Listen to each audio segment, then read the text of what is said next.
जो नए लोग हमें सुन रहे हैं उनका एक कॉमन डाउट ये हो सकता है कि pharma export is only for big companies के फिर एज अ बिगनर्स वो भी कुछ स्टार्ट कर सकते हैं एंड क्या तरीके हो सकते हैं स्टार्ट करने के। It's a good question and बहुत बार ऐसा लगता है सुन के कि फार्मास्यूटिकल्स हाँ, मतलब कुछ ऐसा, बहुत हाँ। कॉम्प्लेक्स इंडस्ट्री हाँ। है। फार्मा फील्ड ऐसा है कि रेपुटेशन एक बार आपका ख़राब हुआ तो you are out of the market in both sense, quality and regulatory. So personally मुझे पूछो तो नेक्स्ट 5-10 ईयर्स में आई सी के nutraceuticals में there can be a big breakthrough both for selling in India and selling from India. That market of weight loss drugs is estimated to become $100 billion just on those few weight loss drugs in the next couple of years. LATAM की countries है वो relatively virgin markets है in terms of competition. So क्या होता है कि because the requirements are tough तो छोटी companies या companies that are not very technically strong don't reach out there. And for very big companies, the markets are small, so then they don't focus there. तो sir अब जैसे कोई beginner है वो pharma का एक्सपोर्ट स्टार्ट करना चाहते हैं तो उसके सामने बहुत सारे ऑप्शंस हैं, जैसे ऑन्कोलॉजी आपने बताया, एंटीबायोटिक्स है, डायबिटीज़ है, न्यूट्रास्यूटिकल्स हैं, वैक्सीन्स हैं, बायोलॉजिकल्स हैं। तो आपके एक्सपीरियंस के हिसाब से उनको किस चीज़ में स्टार्ट करना चाहिए? अब नेक्स्ट स्टेप क्या होगा? मतलब मर्चेंट एक्सपोर्टर को फैक्ट्रीज वगैरह ढूंढनी पड़ेगी टाई अप के लिए, तो वो कैसे करना है? What are the dos and don'ts over there? Hello friends, this is Keval Shah here and welcome to the new episode of global trade talks by Afleo. India is considered as the pharmacy of the world. India is the largest supplier of generics globally and India 60% से ज़्यादा global vaccines भी supply करता है. सो pharmaceuticals में India का जो USP है that is affordable price and highest quality, जिसके वजह से in near future pharmaceutical export industry is going to grow exponentially, जिसके वजह से हमको लगा कि there is a need to do a podcast on the pharmaceutical sector, जिससे न्यू कमर्स को भी कुछ मोटिवेशन मिले. सो इसीलिए आज के हमारे जो गेस्ट हैं वो एक बहुत ही सक्सेसफुल फॉर्मुलेशंस एक्सपोर्टर हैं एंड इनका नाम है mister Vishwa Savla. He is the CEO and MD of Pinnacle Life Sciences Private Limited which is a subsidiary of Aarti Drugs Limited. So I hope कि आपको विश्व सर की जो एक्सपोर्ट की जर्नी है उससे काफ़ी कुछ सीखने मिलेगा. Pinnacle life science is doing an export of 200 plus crores annually and they are exporting the formulations to 50 plus countries. So ये एक काफ़ी इंटरेस्टिंग जर्नी रहेगी for all of you to learn and implement. And video को end तक ज़रूर देखना क्योंकि last में विश्व सर की तरफ से एक स्पेशल अनाउंसमेंट है जिससे न्यू कमर्स को और जिनको फार्मास्यूटिकल एक्सपोर्ट के बारे में और जानना है, सीखना है और समझना है, उनके लिए काफ़ी इंपॉर्टेंट इन्फॉर्मेशन है. So please watch the video till the end and let's get started. So sir, tell us about your initial journey कि आप फार्मास्यूटिकल इंडस्ट्री में कैसे आए एंड क्या आपका बैकग्राउंड था? राइट, सो केवल मैंने पिनेकल की जर्नी और फार्मा की जर्नी 2015 से स्टार्ट की. उसके पहले मैं यूके में सेटल था. यूके में after education I was working there for some time. फिर मैं इंडिया शिफ्ट हुआ एंड मेरी फैमिली बिजनेस जो है आरती ड्रग्स की, दैट इज़ इनटू APIs और स्पेशलिटी केमिकल्स. तो हमेशा we were somewhere related to the pharmaceutical industry. जब मैं वापस आया और जब मैं अपॉर्चुनिटीज़ सर्च कर रहा था कि और क्या कर सकते हैं, कौन सी फील्ड्स में बेटर स्कोप है एक्सपेंशन का, तो मैं जब रिसर्च कर रहा था फार्मास्यूटिकल फॉर्मुलेशंस बहुत प्रॉमिसिंग लगा. और इट वाज आल्सो रिलेटेड, जो हमारी बिजनेस है उससे समवेयर रिलेटेड थे. जो हमारे रॉ मटेरियल्स है, सम ऑफ द रॉ मटेरियल्स वो आरती ड्रग्स बनाता है, तो एक बेस भी मिल गया उसकी वजह से. सो that's how I started with Pinnacle. That's how I got into the pharmaceutical industry. And of course, it's been a good journey. अलग अलग phases में हम start किए. तो जब मैंने start किया हमने ज़्यादा डोमेस्टिक मार्केट, इंडियन मार्केट से स्टार्ट किया और फिर धीरे धीरे जैसे इंडस्ट्री समझ में आते लगी, स्कोप समझने में आने लगा, तो धीरे धीरे we went into the export market. तो अभी एक्सपोर्ट एंड डोमेस्टिक का शेयर क्या है सर? अभी हम फ़िलहाल अराउंड 65% एक्सपोर्ट पे है, 35% डोमेस्टिक. जो कुछ सालों पहले से 5 years पहले 100% डोमेस्टिक पे थे, तो हमने एक्सपोर्ट को बहुत फास्ट वे में स्केल अप किया है। एंड आगे जाके जो हमारा विजन है कि हम एटलीस्ट इसको बढ़ा के 75-80% एक्सपोर्ट पे लेके जाएंगे। तो ऐसा क्यों सर, मतलब why is export more promising than domestic? So for us, हम डोमेस्टिक में हम एक कॉन्ट्रैक्ट मैन्युफैक्चरर की तरह काम करते हैं। सो जैसे हमने स्टार्ट किया 2015 में, तो हम we are one of the late entrants, because as you know pharmaceutical industry में बहुत बड़े बड़े जायंट्स, वेल एस्टैब्लिश जायंट्स जो लास्ट 50 ईयर्स से और इवन बिफोर दैट से ऑपरेट कर रहे हैं बहुत बड़े स्केल में। तो हमने एक as a new player on a small scale start किया। तो जब हमने स्टार्ट किया, हमने बिगिन किया एज अ कॉन्ट्रैक्ट मैन्युफैक्चरर। और जो इंडियन फार्मास्यूटिकल इंडस्ट्री है वो काफ़ी हद तक अनरेगुलेटेड है या लेस रेगुलेटेड है, तो जिसके वजह से एंट्री इजी है बट साथ में कंपटीशन भी बहुत हैवी है। सो हम domestic was very good for us to start, because उससे हमको एक अर्ली एंट्री मिल गई, हमको सीखने को बहुत कुछ मिला। बट मार्जिन प्रेशर डोमेस्टिक में बहुत ज़्यादा है, बिकॉज कंपटीशन बहुत इंटेंस है, बहुत बड़े बड़े एस्टैब्लिश प्लेयर्स है। तो हम हमारा एक नीश ढूंढने की कोशिश कर रहे थे। एंड मेरा भी जो फोकस रहा है वो था कि हम एक्सपोर्ट्स में ऐसे काफ़ी सारे मार्केट्स आइडेंटिफाई किए जहाँ रिलेटिवली कंपटीशन कम है, जहाँ नीड और रिक्वायरमेंट, पेशेंट रिक्वायरमेंट्स काफ़ी ज़्यादा है, अनमेट डिमांड है, और जहाँ because of regulations, because of higher quality requirements, because of some extra R&D work हर कोई सर्व नहीं कर पाता है। तो हमने वैसी कंट्रीज़ को और वैसी मार्केट्स को फोकस किया, बिकॉज हमें लगता है या मुझे लगता है कि बाई डूइंग दैट हम एक लॉन्ग टर्म वैल्यू क्रिएट कर पाएंगे। तो सर एक्सपोर्ट की जो इनिशियल जर्नी, जैसे आपने कहा कि 2015 में you started, then initially domestic ही था, तो एक्सपोर्ट कब से स्टार्ट किया? एक्सपोर्ट हमने फुल फ्लैश 2020 से स्टार्ट किया। सो 2018 ऑनवर्ड्स हमने फोकस करना स्टार्ट किया, बट जो रियली बोल सकता है मीनिंगफुल सेल्स 2020 ऑनवर्ड्स हमको मिली है। ओके, तो जो आपने 18 से स्टार्ट किया, मतलब आपने कुछ तैयारी की होगी कि अब हमको एक्सपोर्ट में जाना है, तो वो तैयारी के बारे में मुझे थोड़ा जानना था। बिल्कुल। सो हमने तैयारी तो बहुत की, बट उसके भी पहले का मैं बताता हूँ कि जो मुझे फर्स्ट एक्सपोर्ट अपॉर्चुनिटी मिली वो एक्चुअली एज बाय एक्सीडेंट मिली, and that is you know उसके वजह से हमारी बहुत सारी विजन और डोर्स ओपन अप हुए। तो हम जैसे मैंने बताया 2015 से स्टार्ट करके हम डोमेस्टिक कॉन्ट्रैक्ट मैन्युफैक्चरिंग बिजनेस कर रहे थे, और वो डिसेंट चल रहा था। हमारा पूरा ध्यान फोकस वही बिजनेस पे था।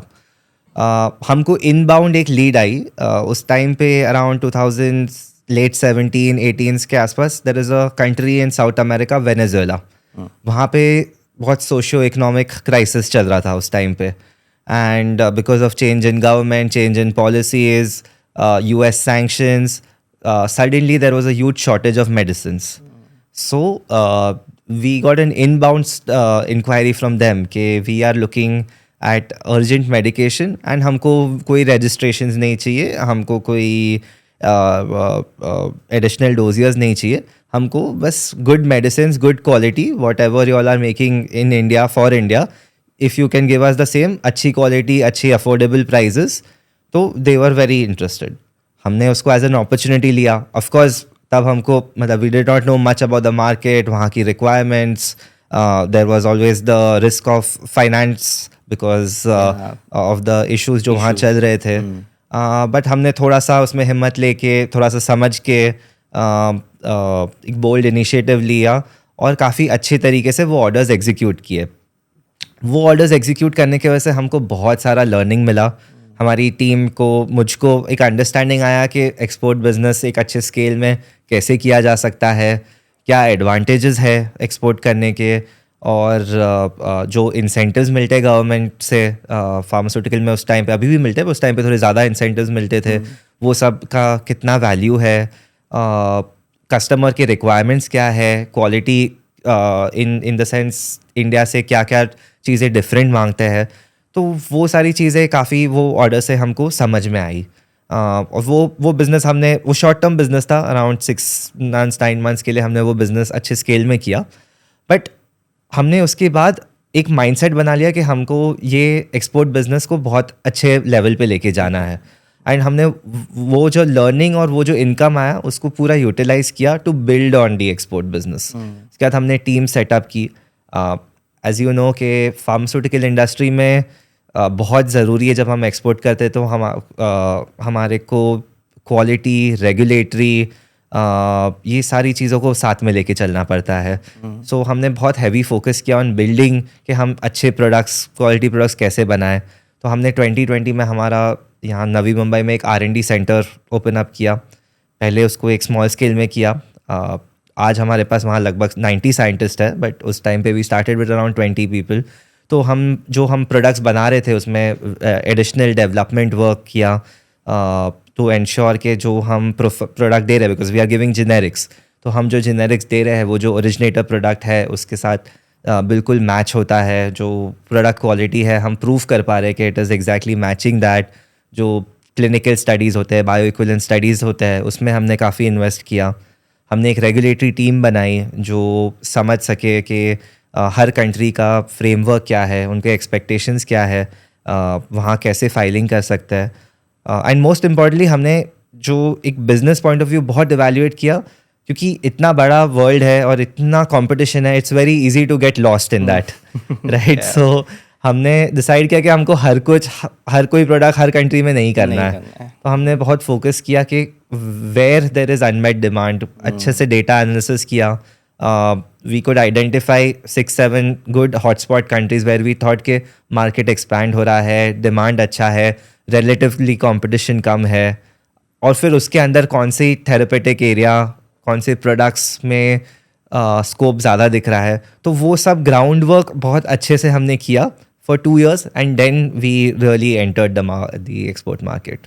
सो ये ग्राउंड वर्क जो आपने बोला कि आपने एनालिसिस किया कि कौन से कंट्रीज़ हैं, कौन से प्रोडक्ट्स वहाँ पर जा सकते हैं, तो उसका कोई एक एग्जांपल बता सकते हैं कि ये आपने ऐसे स्टेप बाय स्टेप किया और उसका आपको रिजल्ट कुछ मिला? राइट। सो आज के वर्ल्ड में एक बहुत बड़ा एडवांटेज है कि data is very easily available, right. So as you know we have access to export data from India, कौन सी कंट्रीज़ में कितना मार्केट, क्या प्रोडक्ट्स एक्सपोर्ट हो रहे हैं। फार्मा इंडस्ट्री में also there are lot of very good data bases, जैसे IQVIA डेटा एक बहुत अच्छा डेटा बेस है। वैसे बहुत सारे अलग अलग डेटा बेसेस है जहाँ हर कंट्री का इन कंट्री डिमांड समझ में आता है कि वो कंट्री में टोटल हर फार्मेसी में या हर थेरेपेटिक एरिया में कितने प्रिस्क्रिप्शंस आ रहे हैं फॉर ईच मेडिसिन्स। फिर थोड़े मैक्रो इकोनॉमिक फोरम्स में हमने ऑन स्पेसिफिक डिजीज़ हम समझे, जैसे डायबिटीज़ है, कैंसर है, हार्ट रिलेटेड डिजीज़ है, तो इन विच कंट्रीज़ इट इज़ ग्रोइंग, कहाँ पे कौन सा मेडिकेशंस का यूज़ कम हो रहा है, ज़्यादा हो रहा है। Those are the kind of analysis we did. And more importantly हमने एक बिजनेस स्ट्रक्चर भी समझने की कोशिश की।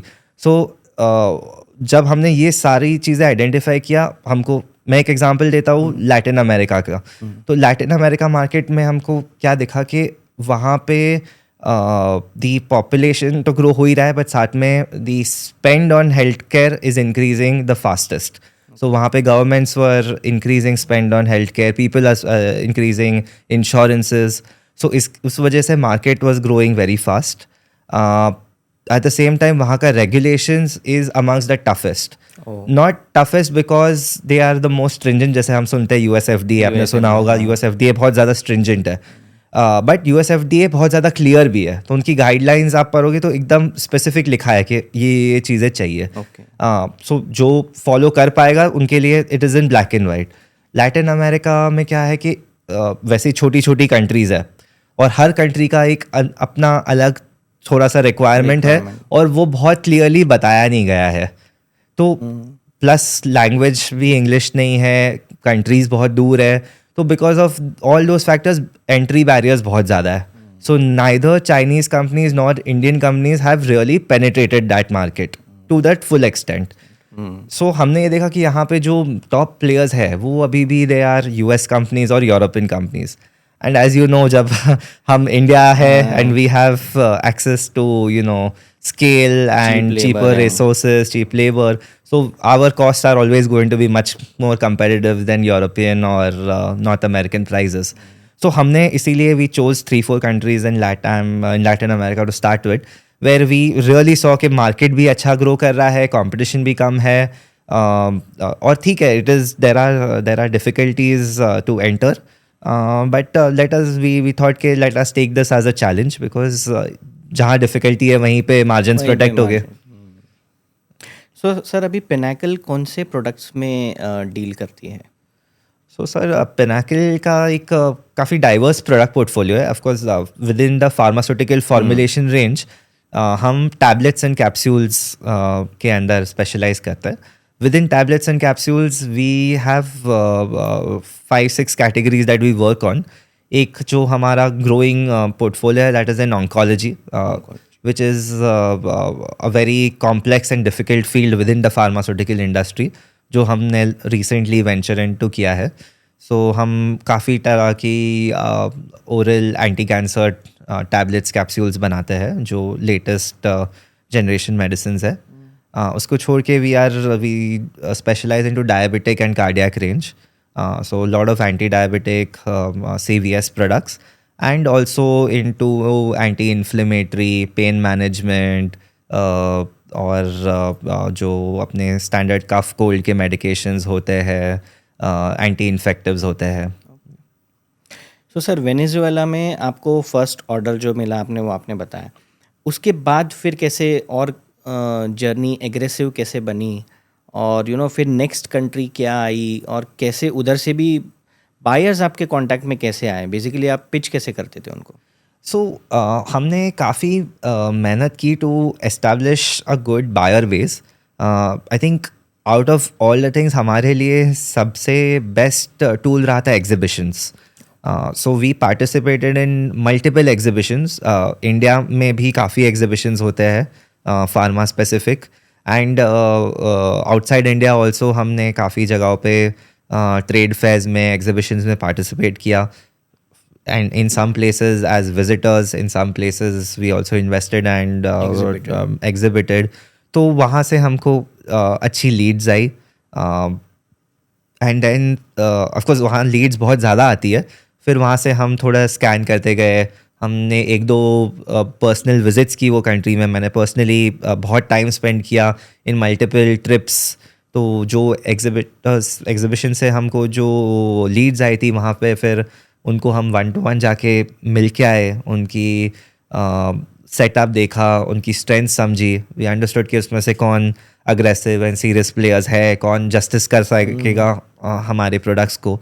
तो उस बेसिस में हमने लाइक आई सेड हमने लैटिन अमेरिका में 4-5 कंट्रीज़, एंड अफ्रीका में भी setup in 4-5-6 markets in Africa. तो ये 2 कॉन्टिनेंट से हमने एक्सपोर्ट हमारा पिकअप किया.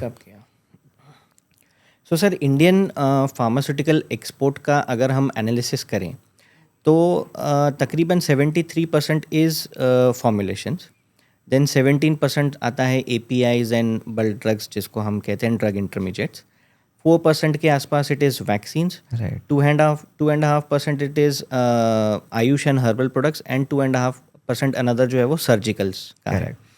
सो यहाँ पर to give a better understanding to the viewers कि इसमें मुझे 2 क्वेश्चन है आपसे कि एक तो फॉर्मुलेशंस और APIs एंड बल्क ड्रग्स में बेसिक डिफरेंस क्या होता है, एंड दूसरा इनके एक्सपोर्ट के फिगर्स में इतना बड़ा गैप क्यों है? श्योर. सो फॉर्मुलेशन मतलब बेसिकली जो एंड मेडिसिन होती है, जो दवाइयाँ जो कंज्यूमर्स, जो पेशेंट्स खाते हैं, वो बहुत सारे डोजेज फॉर्म्स में हो सकती है. वो टैबलेट्स, कैप्सूल्स हो सकती है, इंजेक्शंस हो सकते हैं, सिरप्स हो सकता है, ऑइंटमेंट्स हो सकते हैं, नेजल स्प्रेज है, इनहेलर्स है. ये सारा आ जाता है फॉर्मुलेशन के अंदर जो एंड प्रोडक्ट है, मेडिसिन है. API है जो की कंपोनेंट है, जो एक्टिव इंग्रेडिएंट है, जो ये मेडिसिन की का की इंग्रेडिएंट है मेडिसिन बनाने के लिए. मेडिसिन के लिए हाँ. सो मेडिसिन बनाने के लिए देयर आर मल्टीपल इंग्रेडिएंट्स जो यूज़ होंगे, बट उसमें से जो एक्टिव इंग्रेडिएंट होगा, जिसका जो अगर आप कोई भी मेडिसिन पढ़ोगे, जैसे आपने अगर क्रोसिन या डोलो लेते हो तो उसमें पैरासीटामोल 500 लिखा होगा. तो जो पैरासीटामोल है वो उसका एक्टिव इंग्रेडिएंट है, दैट इज़ द API. तो वो पाउडर फॉर्म में यूजुअली होता है. उसको फिर प्रोसेस करके फॉर्मुलेशन एंड मेडिसिन बनता है. Okay. And to answer your second question, so इसके 2 रीजंस है. सो API आज भी China is the world leader. And formulation में India is the leader. So why India का formulation figure is much higher is because the API industry is dominated by China. तो India भी काफ़ी heavy import करता है China से on API side, and then we make are formulations for India and for the world. तो because API is very scale dependent, very chemistry dependent, और बहुत सारी ऐसी केमिस्ट्रीज़ है जहाँ पे China is very advanced. Their volumes, their size of the plants बहुत बड़े हैं, बहुत बड़े स्केल में ऑपरेट करते हैं. तो हालांकि इंडिया धीरे धीरे धीरे उस लेवल पे पहुंच रहा है, लेकिन नो डाउट्स चाइना हमारे से API इंडस्ट्री में काफ़ी ज़्यादा आगे है as of today. But when it comes to formulation, India undoubtedly leader है. उसका भी रीज़न ये है कि चाइना स्पेशलाइज करता है स्केल में, इंडिया स्पेशलाइज करता है टेक्नोलॉजी में. So formulation is more about technology, it's more about regulatory aspects, and India has a very good talent pool जिनका अंडरस्टैंडिंग ऑन US यूरोप का regulations, quality requirements is very high. उस वजह से India has taken this place of pharmacy of the world. And of course because formulation is a end product, and medicine, तो उसका value भी much higher हो जाता है, जिसके वजह से द मेजर कंट्रीब्यूटर एक्सपोर्ट में फॉर्मुलेशन रहता है. सो जो नए लोग हमें सुन रहे हैं उनका एक कॉमन डाउट ये हो सकता है कि pharma export is only for big companies, के फिर एज अ बिगनर्स वो भी कुछ स्टार्ट कर सकते हैं, एंड क्या तरीके हो सकते हैं स्टार्ट करने के? So it's a good question, and बहुत बार ऐसा लगता है सुन के कि फार्मास्यूटिकल्स मतलब बहुत कॉम्प्लेक्स इंडस्ट्री है, and only very very big corporate houses will be there. So ऐसा नहीं है. Of course there are huge corporate houses who dominate and who have a very good market share of the pharma industry.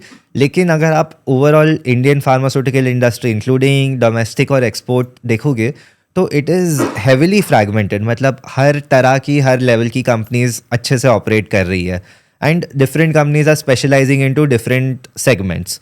तो we have companies who have 30 manufacturing plants and 15,000 employees, and we have people who are good exporters with having only 5 employees. So ऐसा नहीं है. It is all dependent कि कौन सा business किस पे, कौन से सेगमेंट पे फोकस कर रहा है.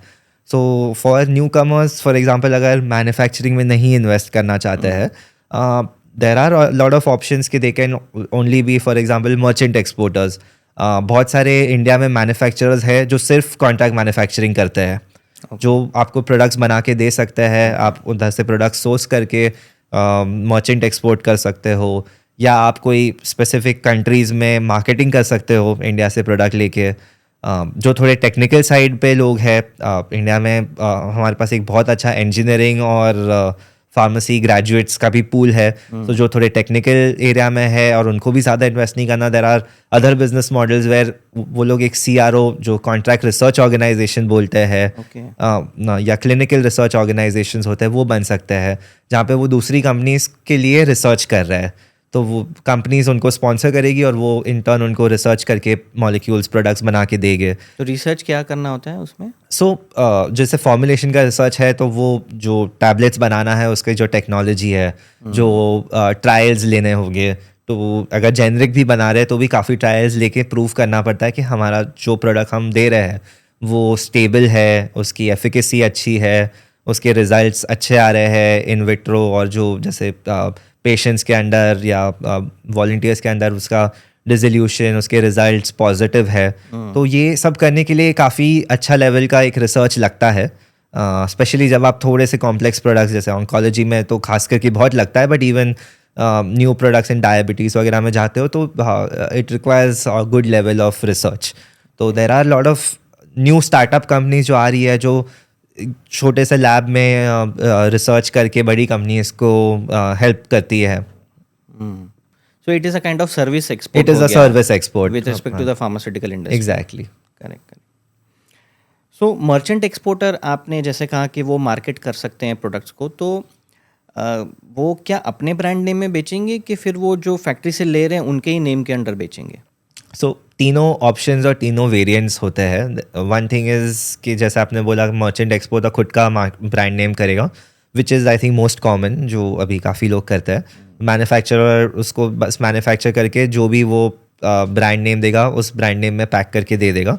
आगे उनको अपना मार्केटिंग कैसे करना है that they have to decide.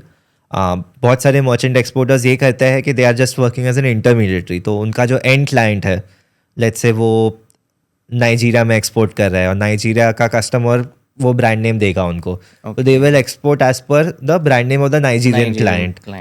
तो वो अब नाइजीरिया से वो मैन्युफैक्चर ढूंढे, कोऑर्डिनेट करे. So the merchant exporter does all of that, orders दे के उनको वहाँ डिलीवरी करके उनको सर्विस करता है. मे बी बिकॉज फार्मा में क्या होता है, नंबर ऑफ प्रोडक्ट्स जो एंड क्लाइंट को चाहिए बहुत सारे चाहिए होते हैं, और एक मैन्युफैक्चरर सब कुछ तो बना नहीं पाएगा. तो जो मर्चेंट एक्सपोर्टर्स होते हैं वो 10, 15, 20 प्लांट से कोऑर्डिनेट करके एंड एक क्लाइंट को पूरा सो क्लाइंट के लिए एक फेस हो गया जो सब बना के उनको उनके ब्रांड में दे दिया. और फिर थर्ड जो आप बोल रहे हो वो भी होता है एंड समटाइम्स कि मैन्युफैक्चरर अपने ब्रांड में बना के देगा एंड मर्चेंट एक्सपोर्टर लेके फिर उनके लिए प्रमोट करेगा. It's a less common practice. It's a less common practice. So sir, pharma formulation export start करने के लिए जो इम्पोर्टेंट लाइसेंसेस एंड रजिस्ट्रेशंस जो लगते हैं वो क्या होते हैं? तो इसमें दो पार्ट में, एक जो इंडिया के रजिस्ट्रेशन है, अगर इंडिया में आप प्रोडक्ट स्टोर करोगे कहीं पे भी, जैसे आपने अगर जहाँ से भी प्रोडक्ट मैन्युफैक्चर किया, अगर आप आपके प्रेमाइसेस में प्रोडक्ट रखोगे तो फिर आपको जो इंडिया के रेगुलेशंस है वो सारे फॉलो करने पड़ेंगे. तो यहाँ ड्रग एंड कॉस्मेटिक एक्ट के हिसाब से you will need a drug licence, you will need FDA, local FDA. जो भी आप स्टेट में ऑपरेट कर रहे होगे वो स्टेट का एफडीए एक बार ऑडिट करेगा आपके वेयर हाउस को. आपको एक टेक्निकल पर्सन लगेगा. तो वो जो उसकी एफडीए की काफ़ी गाइडलाइंस है वो फॉलो करनी होगी. And then the more complex part is जो कंट्री में आप एक्सपोर्ट करोगे उनके खुद के रेगुलेशंस हो गए to firstly get that product approved. तो ये regulations can differ from country to country. जैसे अगर आप वेस्टर्न वर्ल्ड की बात करो तो US, Canada, western Europe, they have very very strict regulations, very high cost to register and timeline also. But there are lot of other markets जो काफ़ी छोटे मार्केट्स है जहाँ पे ईजी टू एंटर है. सो इट रियली डिपेंड्स आप कौन सी country पे फोकस कर रहे हो. उस कंट्री का आपको रेगुलेशंस मीट करने के लिए मोस्ट ऑफन उसका डोजियर, उस कंट्री के अकॉर्डिंग आपको डोजियर सबमिट करना पड़ेगा. जो डोजियर की फ़ीस है वो आपको वहाँ पे करनी होगी. एंड देन टिपिकली 1 साल 2 साल जो टाइमलाइन रहेगा अप्रूवल का उतना वेट करना पड़ेगा. मतलब मुझे अगर कल कुछ फार्मा प्रोडक्ट एक्सपोर्ट करना है तो फर्स्ट ऑफ ऑल मुझे उस प्रोडक्ट का पूरा डोजियर वगैरह बना के उसको उस फॉरेन कंट्री में रजिस्टर करना है. वो अप्रूवल होने के बाद ही then I can start the export. तो ऐसे ही सर, मैं एक मेरे दूसरे फार्मा क्लाइंट से बात कर रहा था और उनका कहना ये था कि फार्मा एक्सपोर्ट में अगर किसको सक्सेसफुल होना है तो उनका जो रेगुलेटरी पार्ट ऑफ ये है वो काफ़ी स्ट्रांग होना चाहिए. मतलब या तो उनको नॉलेज हो या तो उनके पास कोई टीम हो या ऐसा सपोर्ट हो जो उनको ये कर सके. तो इसके बारे में आपका क्या व्यूज़ है, आपके कंपनी में ये कैसे हैंडल होता है? सो एब्सोल्युटली आपका जो फ्रेंड बोल रहे हैं बिल्कुल राइट बोल रहे हैं. सो आई वुड से 90% ऑफ द कंट्रीज़ में रेगुलेशंस आर इन प्लेस कि आपको पहले डोजियर, एक गुड क्वालिटी डोजियर सबमिट करना होगा और वो रिव्यू होगा, वो अप्रूव होगा, उसके बाद ही आप एक्सपोर्ट स्टार्ट कर सकोगे. सो बिकॉज ये रजिस्ट्रेशन और ये registrations in most countries are very tough. तो उसमें बहुत डेप्थ में क्वेश्चंस पूछे जाते हैं, गाइडलाइंस में भी बहुत सारी चीज़ें हैं, तो साइंटिफिकली अच्छी तरीके से जस्टिफाई करना पड़ता है. तो आपको खुद नॉलेज हो या आपके पास एक बहुत स्ट्रॉन्ग टीम हो जो इसको अंडरस्टैंड करे और उस पर वर्क कर सके. हमारी कंपनी में हमारे पास एक अच्छी रेगुलेटरी टीम है. ऑलमोस्ट 18 लोग हैं जो सिर्फ रेगुलेटरी का काम करता है, जो कंट्रीज़ के हिसाब से डोजियर बना के सबमिट करते हैं. तो ये तो बहुत ज़रूरी हो गया है in to export in pharma industry. इसके बिना शायद पॉसिबल नहीं है. अगेन मर्चेंट एक्सपोर्टर्स के पास वो ऑप्शन है कि लॉट ऑफ मैन्युफैक्चरर्स डोजियर बना के भी दे सकते हैं आपको. फिर खाली जो थोड़ा कंट्री टू कंट्री आपको वेरिएशन करना पड़ेगा, तो एक छोटी टीम से वो काम हो सकता है. लेकिन ये तो डेफिनेटली एक मस्ट टू हैव है. तो मैंने तो ये भी सुना था कि किसी एक मर्चेंट एक्सपोर्टर को मैन्युफैक्चर ने ही डोजियर बना के दिया था, लेकिन जब उसने वो कंट्री में सबमिट किया तो स्ट्रेट अवे रिजेक्ट भी हो गया। बिल्कुल बिल्कुल। वैसे भी केसेस यस होते यस, हैं। सो बहुत केसेस है इंडिया में भी। एज क्या है कि देर आर अराउंड 4,000 मैन्युफैक्चरर्स फार्मा के फॉर्मुलेशन के। सो अब we have all levels of qualities and dossiers. तो हमारे पास वर्ल्ड के बेस्ट मैन्युफैक्चरर्स और बेस्ट डोजियर्स भी है, और अनफॉर्चुनेटली हमारे कंट्री में ऐसे भी थोड़े मैन्युफैक्चरर्स और डोजियर्स हैं जो बिल्कुल भी अप टू द मार्क नहीं है। दूसरा ये भी है कि हर एक्सपोर्टिंग कंट्री का भी रिक्वायरमेंट बहुत डिफर करता है। तो आप ब्लाइंडली ऐसा नहीं कर सकते कि एक कंट्री में अगर वो डोजियर अप्रूव हो गया तो वो बाकी 5 कंट्रीज में अप्रूव हो जाएगा विदाउट अंडरस्टैंडिंग द रेगुलेशन। तो ये काफ़ी कॉमन प्रॉब्लम है। इनफैक्ट जब हमने स्टार्ट किया we have also face similar issues, although हमारा आउटराइट रिजेक्ट नहीं हुआ था, बट बहुत सारी क्वेरीज आई, बहुत सारी डेफिशिएंसीज आई जिस पे हमको वर्क करके इम्प्रूव करके उसको नेक्स्ट फिर क्वेश्चन अप्रूवल मेरा मिला। वही था इनफैक्ट कि आपके कोई प्रोडक्ट्स रिजेक्ट हुए हैं क्या कभी? राइट, सो अभी तक लाइक ऐसा आउटराइट रिजेक्ट भले नहीं हुए, लेकिन it has come close to that, and that was a wake up call for us. And क्योंकि हमने भी सब सीखा है इंडस्ट्री में आके ही, सो जब हम करते गए तो वी हैव अंडरस्टूड के इट इज़ वेरी इंपॉर्टेंट कि हम अच्छे से गाइडलाइन को समझे, कंट्री की रिक्वायरमेंट्स को समझे, एंड उसके बाद ही हम आगे बढ़े। बिकॉज फार्मा फील्ड ऐसा है कि रेपुटेशन एक बार आपका ख़राब हुआ तो you are out of the market in both sense, quality and regulatory. अगर जो रेगुलेटर है उसको आपके 1 या 2 प्रोडक्ट में प्रॉब्लम लगा तो वो तो एक हर माइंडसेट product पे बन doubt जाता है कि ये करेगा। हर प्रोडक्ट की कंपनी का ऐसा होगा। सो हमने धीरे धीरे करके समझा है, एंड अब हमारे पास ये अंडरस्टैंडिंग आ गया कि हम तभी डोजियर देते हैं जब हमारी इंटरनल टीम फुल्ली कॉन्फिडेंट हो कि इट इज़ सबमिटेबल। तो सर मर्चेंट एक्सपोर्टर्स होते हैं, तो अभी जैसे एक तो ऑप्शन है कि वो मैन्युफैक्चरर्स ही उनको डोजियर बना के दे दे, दूसरा ऑप्शन क्या कोई ऐसे कंसल्टेंट्स भी होते हैं जो बना के देते हैं ऐसे? बहुत सारे कंसल्टेंट्स हैं। सो इसमें भी ये भी बहुत वाइड फील्ड है। बहुत सारी प्योर रेगुलेटरी कंसल्टेंट्स हैं जिनका काम ये है कि वो डोजियर्स डेवलप करके या डोजियर्स कंपाइल करके देंगे। फिर कुछ कंपनीज है जो दोनों काम करती है, आपको R&D प्लस डोजियर, तो वो आपको पूरी टेक्नोलॉजी भी देगी और डोजियर भी कंपाइल करके देगी। सिर्फ जो मैन्युफैक्चरिंग का काम है आपको कोई CMO को, कॉन्ट्रैक्ट मैन्युफैक्चरर को देना होगा। सो बिकॉज ये इंडस्ट्री अभी इतनी मैच्योर हो चुकी है इंडिया में, और इतना टैलेंट अवेलेबल है, हर तरह का सोल्यूशन हर और तरह का कंसल्टेंट्स solution अवेलेबल है, है। हाँ। सो सर ये जो रजिस्ट्रेशन होता है, जो डिफरेंट कंट्रीज़ में रजिस्टर करना पड़ता है प्रोडक्ट को, तो उसका कॉस्ट क्या होता है जनरली? अगेन बहुत डिपेंड करता है कंट्री टू कंट्री। एग्जांपल देने के लिए अगर हम US की बात करें तो US में जैसे ANDA बोलते हैं, कोई जेनरिक ड्रग जब हमको अप्रूव कराना है तो एक ANDA फाइल करना होता है। उसका कॉस्ट लगभग 3.5 करोड़ होता है पर product. But if you talk about smaller countries में भी, एशिया में या अफ्रीका में या लैटम में, तो it can be as less as around 3 to 5 lakhs 3 to 5 lakhs and it is per product? Per product. Okay. So अब जैसे कोई मर्चेंट एक्सपोर्टर है, वो किसी फैक्ट्री के साथ टैप करता है, तो उसको फैक्ट्री का भी रजिस्ट्रेशन कराना पड़ता है वहाँ पे? हाँ, अगेन ये भी कंट्री टू कंट्री डिपेंडेंट है। सब कंट्रीज़ में मैंडेटरी नहीं है, और ऐसा भी है कि अगर जैसे कोई रेफरेंस कंट्रीज़ मानी जाती है, अगर कोई फॉर एग्जांपल आपके पास UK का अप्रूवल है, तो फिर बहुत सारी बाकी कंट्रीज़ नहीं मांगेगी सेपरेट रजिस्ट्रेशन, बिकॉज वो उसको एक रेफरेंस कंट्री मानता है। ओके। अभी एक PICS करके बोलता है जो मोर देन 40 कंट्रीज़ के बीच में एक म्यूचुअल रिकग्निशन है। तो उसमें से कोई भी एक कंट्री का हो तो आपको वेवर मिल जाएगा। तो ये सारी काफ़ी चीज़ें रिसेंट ईयर्स में आई है विच हैव हेल्प्ड रेगुलेशंस कि आपको हर कंट्री में रजिस्ट्रेशन करने की ज़रूरत नहीं है। बट हाँ, देर आर स्टिल ऐसी काफ़ी कंट्रीज़ हैं जहाँ पे आपको मैंडेटरी है कराना पड़ेगा, और वो कॉस्ट भी बहुत डिपेंड करता है country to country. So how long does it take to register? For example अगर हम सेमी रेगुलेटेड मार्केट्स की बात करें तो कितना टाइम लगता है? सेमी रेगुलेटेड में आप स्टार्ट टू एंड, जब तक आप प्रोडक्ट और डोजियर दोगे और जब तक आपको अप्रूवल मिलेगा, एक एवरेज 18 मंथ्स हम पकड़ सकते हैं. अच्छा, and this will be countries like in Asia हाँ, and LATAM and Asia, LATAM, Africa, Middle East, ये सब 18 मंथ्स के months पकड़ आसपास. सकते हैं. एंड सर मैंने ये भी सुना है कि ये जो डॉजियर्स सबमिट होते हैं दे आर जनरली 500,000 पेजेस या उससे ऊपर के भी होते हैं, तो is it true? Yes, so dossiers में डिफरेंट मॉड्यूल्स आते हैं, but yes all combined around 500 के ऊपर ही होंगे. तो उसमें होता क्या एग्जैक्टली 500 पेजेस में? सो बहुत सारा डेटा जाता है.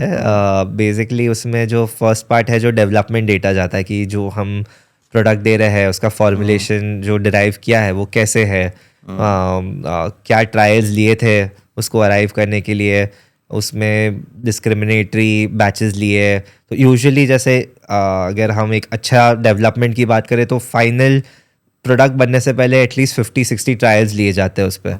तो वो सब डेटा होगा उसमें, जो ट्रायल्स लिए उसके क्या रिजल्ट्स आए, जो हमने फॉर्मुलेशन चूज़ किया वही फॉर्मुलेशन क्यों किया, तो उसमें अगर हम कुछ वेरिएशन करते थे तो क्या रिजल्ट्स आते थे. तो अगर कोई पैरामीटर ऊपर नीचे जाता है तो उसका फाइनल क्वालिटी पे क्या इम्पैक्ट आएगा वो सब रिजल्ट आता है.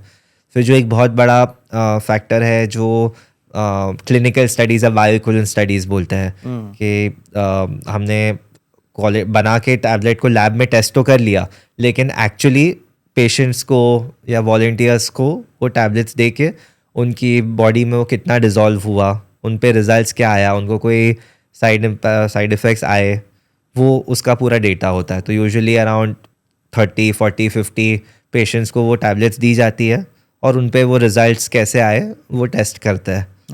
वो डेटा भी जाता है डोजियर में. और फिर जो फाइनल फॉर्मुलेशन हुआ है वो जब मैन्युफैक्चरिंग साइट में गया वहाँ पे हम 3 बैचेस लेते हैं और वो बैचेस को स्टेबिलिटी डेटा जनरेट करता है, ताकि जब टेस्ट हुआ, जब प्रोडक्ट बना तब तो क्वालिटी सही है, बट एटलीस्ट 6 months 12 months हमने उसको रखा अलग अलग कंडीशंस में, 25 डिग्रीज में, 40 डिग्रीज में, और देखा कि वो ओवर टाइम जो डे 1 को क्वालिटी थी वैसे ही वो 6 महीने बाद हो रही है, या टेम्परेचर की वजह से, ह्यूमिडिटी की वजह से, कोई और फैक्टर की वजह से उसका क्वालिटी डिटोरिएट हो रहा है. तो ये सारी studies part of the dossier होती है. ओके, तो ये जो आपने ट्रायल्स बोले जो ह्यूमन वगैरह पे करने पड़ते, तो वो कंपलसरी होते हैं, एक्चुअल में होते हैं कि? हाँ, तो अगेन जैसे इंडिया में फ़िलहाल कंपलसरी नहीं है. इंडिया में देयर आर स्पेसिफिक ड्रग्स जहाँ पे दिए गए हैं, बट एक वाइड मेजॉरिटी पे कंपलसरी एज ऑफ टुडे नहीं है. But DCGI is trying to implement कि in a few years India में भी ये कंपलसरी हो जाएगा. बट अगर हम जैसे रेगुलेटेड मार्केट्स की बात करें तो everywhere it is absolutely compulsory. And जो सेमी रेगुलेटेड में भी ये बढ़ते जा रहा है. सो मोस्ट कंट्रीज़ में रेगुलेशन है, लेकिन इतना स्ट्रिक्टली बहुत कंट्रीज़ फॉलो नहीं कर रही थी, बट अब वो इंक्रीजिंगली मांगना चालू कर दी है. So even recent example to the smaller African countries what we have heard कि काफ़ी लोगों के डोजेस रिजेक्ट हो रहे हैं बिकॉज वो लोग प्रॉपरली ये स्टडीज़ नहीं कर रहे थे. तो ये नीड ऑफ द आवर हो गया है, एंड ऑलमोस्ट एवरी कंट्री अभी मांग रही है. ओके, तो सर ये रेगुलेटरी अप्रूवल्स को अगर हम कंपेयर करें तो कौन से कंट्रीज़ का अप्रूवल जल्दी आ जाता है, इजी है, ज़्यादा नहीं उन लोग क्वेश्चंस पूछते हैं, और कौन से कंट्रीज़ में it is very difficult? So regulated market जो टिपिकली बोले जाते हैं, जो सबसे बड़े मार्केट्स है जैसे यूरोप हो गया, US हो गया, कनाडा है, जापान है, ऑस्ट्रेलिया, न्यूजीलैंड है, साउथ अफ्रीका है.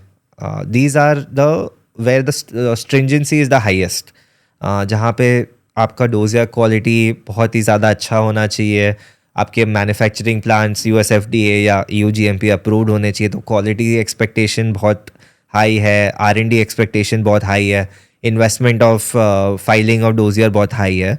बट साथ में जैसे US है वहाँ पे टाइमलाइन बहुत अच्छा है, तो आप फाइल करके आपको within 10 to 12 months approval मिल सकता है. So time to market fast है, लेकिन क्वालिटी रिक्वायरमेंट सबसे ज़्यादा स्ट्रिंजेंट है. देन देर आर कंट्रीज़ जैसे इंडिया की जो नेबरिंग एशियन मार्केट्स है, कंबोडिया है, वियतनाम है, फिलीपींस है, श्रीलंका है, म्यांमार है. सो ये सारी countries are also very good markets actually. Population अच्छा है, मार्केट्स आर ग्रोइंग फास्ट, और यहाँ पे बहुत ज़्यादा स्ट्रिंजेंसी नहीं है, लेकिन टाइम ज़्यादा लगता है. सो यहाँ ये सब कंट्रीज में एक एवरेज फिर भी 18 months टू अप्रूवल मिल. Cambodia is an exception. Cambodia है, ऐसे 2-3 और छोटी कंट्रीज हैं जहाँ पे जल्दी मिल जाता है. बट इन जनरल अगर हम बात करें तो एशिया में 18 months तो लग जाता है आपको अप्रूवल मिलने में. एंड लैटम एंड अफ्रीका में? लैटम ऑल्सो सिमिलर, अराउंड 18 months बोल सकते हैं. अफ्रीका में बहुत सेगमेंटेड है. कोई कंट्रीज़ में आपको 6 महीने में भी मिल सकता है, कहीं 3 साल भी लगते हैं. अफ्रीका में भी डोजियर का स्ट्रिंजेंसी थोड़ा एशिया से भी अभी कम है. अच्छा. So lot of Indian companies और मर्चेंट एक्सपोर्टर्स के लिए the first kind of entry point is Africa, because of the ease of entering, and also because market is sizable, diseases are a lot, and local African companies बहुत कम है, so they are very dependent on Indian medication.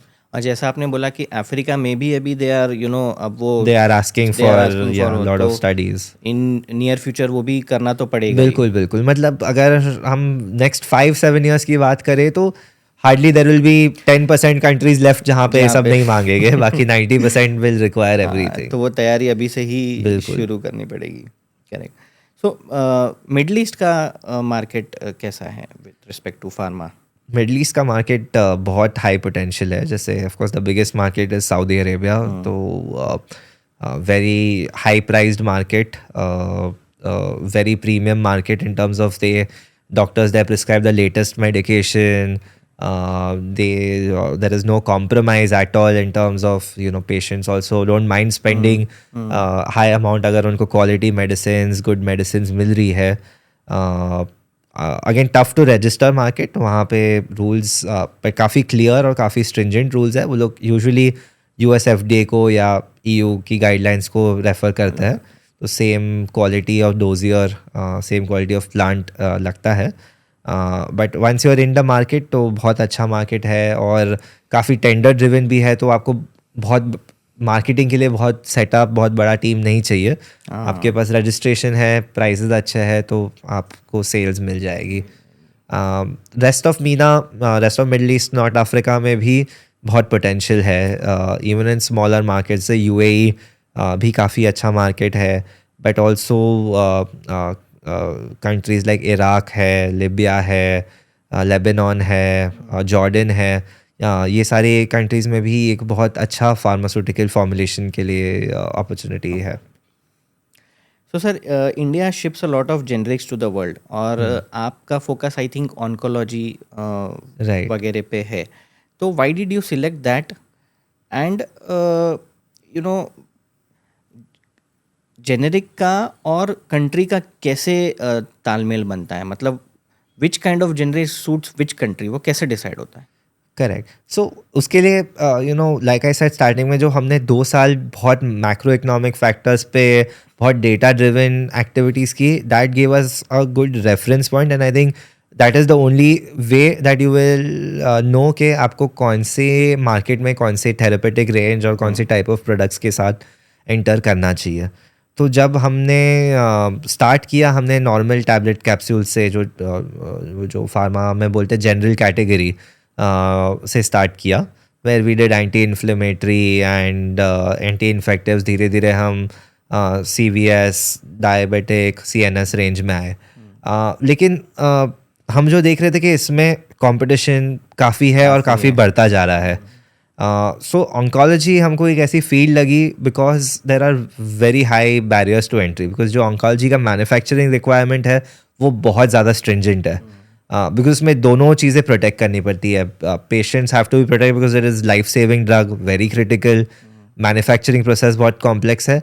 And at the same time जो factory में काम कर रहा है उसको भी प्रोटेक्ट करना बहुत ज़रूरी है.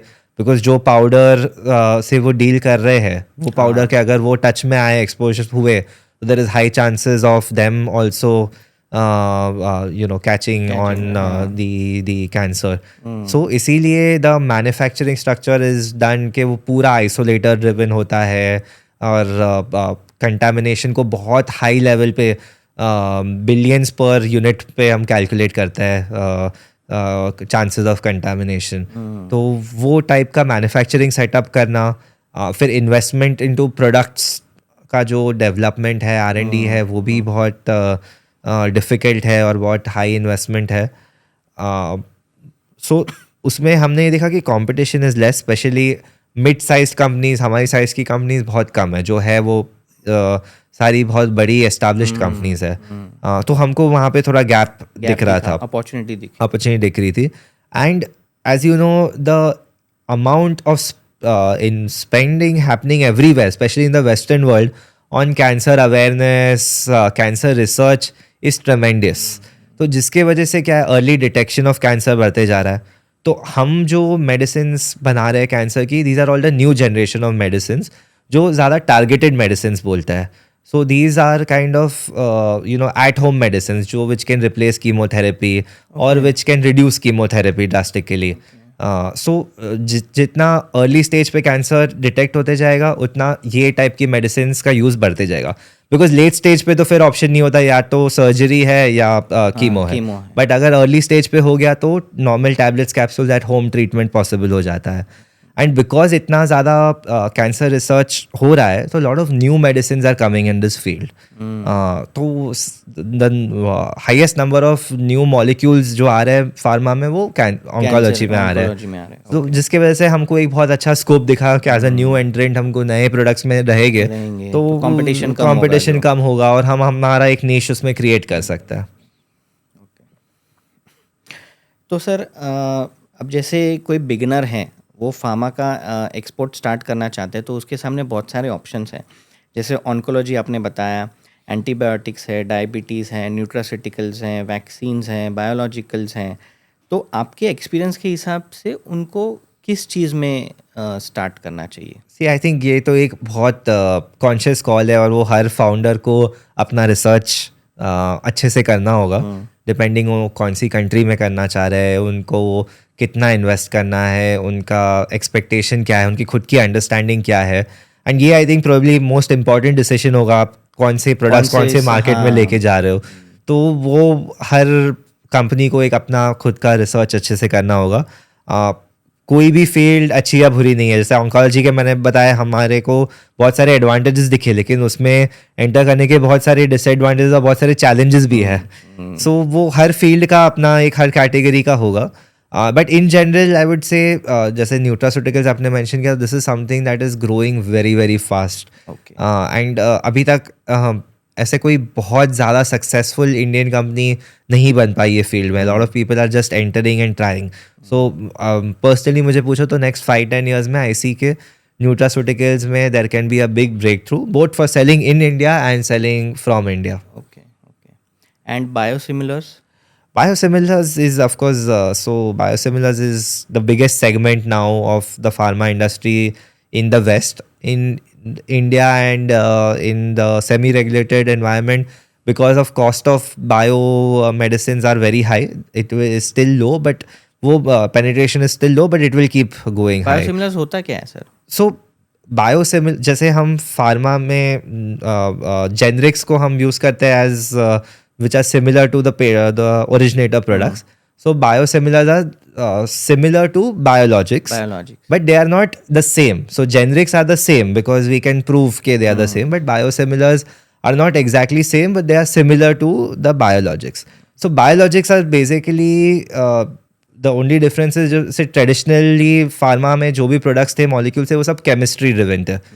सो केमिकली सिंथेसाइज जो होता है वो स्मॉल मॉलिक्यूल्स फार्मा प्रोडक्ट्स बोलते हैं, और जो बायोलॉजिकली सिंथेसाइज होता है जिसमें इधर ह्यूमन और एनी लिविंग ऑर्गेनिज्म और इवन एनी सिंथेटिक यूज करते हैं which is not a chemical entity, then it goes into a biosimilar और बायोलॉजिक्स कैटेगरी।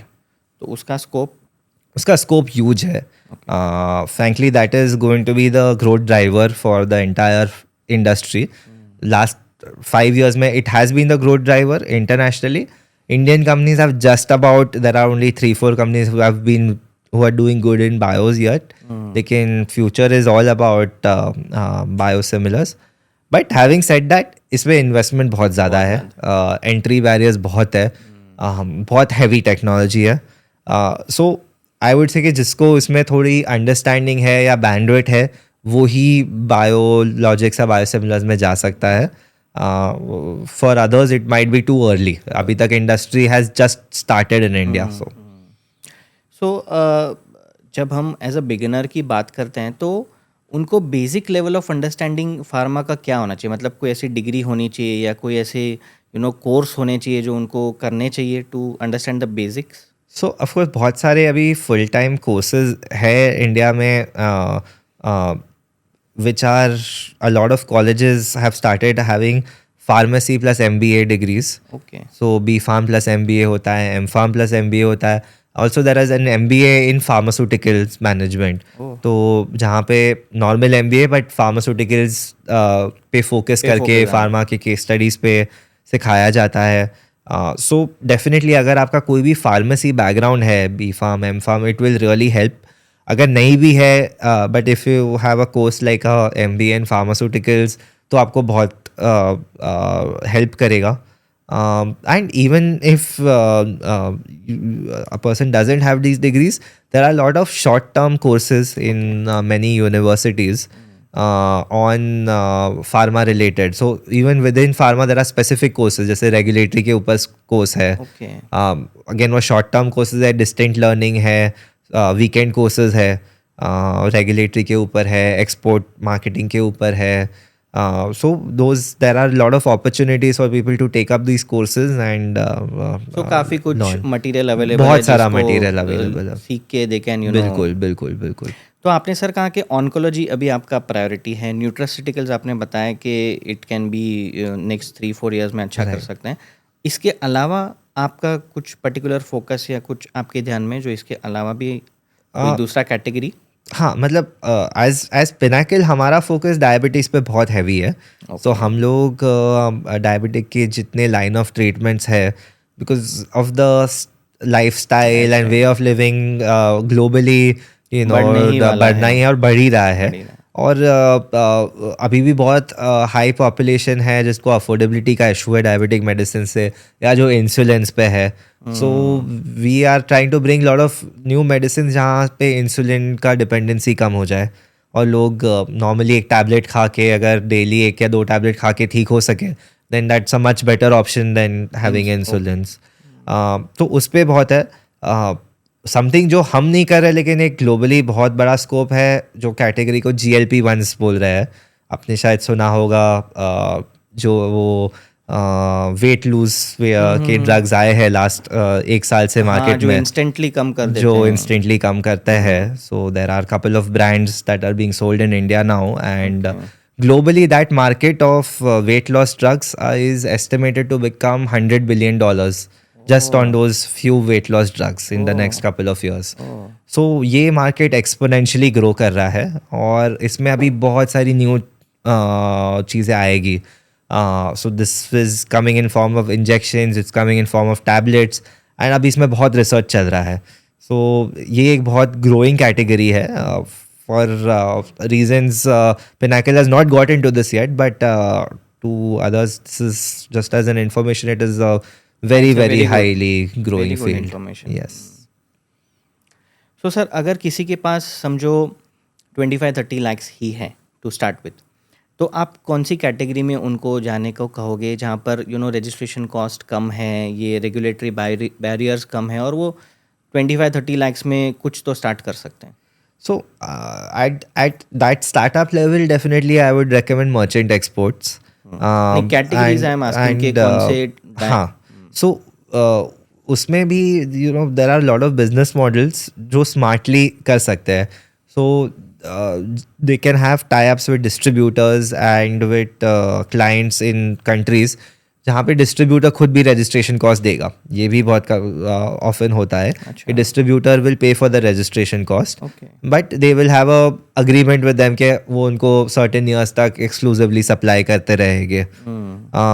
सो मेरा रिकमेंडेशन होगा with a small range, you can start with countries, any countries in Asia, Africa, Latin America, smaller countries जहाँ पे ठीक है scope शायद बहुत ज़्यादा नहीं होगा लेकिन एंट्री बैरियर्स भी नहीं होंगे, आपको रजिस्ट्रेशन 1 आध साल में मिल जाएगा, बहुत ज़्यादा क्वेश्चंस नहीं आएंगे. So there are a bunch of countries in these 3 zones that you can start off with. And category therapeutic areas में I would say any product that make sense जो आपको बहुत ज़्यादा कॉम्प्लेक्सिटीज़ में ना डाले. So maybe we can avoid things like oncology, you can avoid things like inhalers, because ये सारी थोड़ी जो हैवी टेक्नोलॉजी बेस्ड प्रोडक्ट्स हैं, जो जनरल कैटेगरी के tablet, capsule, injections, creams, ointments, liquids, ये सारे प्रोडक्ट रेंज में कहीं कहीं से भी जा सकता है, स्टार्ट कर सकते हैं. ओके. सो अगर एक मर्चेंट एक्सपोर्टर की सर हम बात करें, तो हमने अभी तक जो आपने बताया कि कंट्रीज़ के बारे में, रेगुलेटरी के बारे में, अप्रूवल्स के बारे में, अभी कैटेगरीज़ के बारे में आपने बताया कि कैसे डिसीजन लेना है. सो अब सब कुछ हो चुका है, सारा कुछ डिसाइडेड है. अब नेक्स्ट स्टेप क्या होगा? मतलब मर्चेंट एक्सपोर्टर को फैक्ट्रीज वगैरह ढूंढनी पड़ेगी टाई अप के लिए, तो वो कैसे करना है? What are the dos and don'ts over there? बिल्कुल बिल्कुल. सो डेफिनेटली मर्चेंट एक्सपोर्टर को अच्छे फैक्ट्रीज़ के साथ टाई अप करना होगा. फार्मा की फॉर्मुलेशन की फैक्ट्रीज़ के 3-4 पॉकेट्स हैं इंडिया में जहाँ पे बहुत सारी फैक्ट्रीज़ है. Of course Gujarat is a hub. Through out Gujarat बहुत सारी फार्मा फैक्ट्रीज़ है. महाराष्ट्र में भी आउटस्कर्ट्स ऑफ मुंबई में काफ़ी फैक्ट्रीज़ है. Himachal is a hub of pharma formulation. Baddi region है जहाँ बहुत सारी फैक्ट्रीज़ है. उत्तराखंड में है. साउथ में Hyderabad is also very has very good factories of pharma. So I think the right way to find would be again exhibitions is a great place.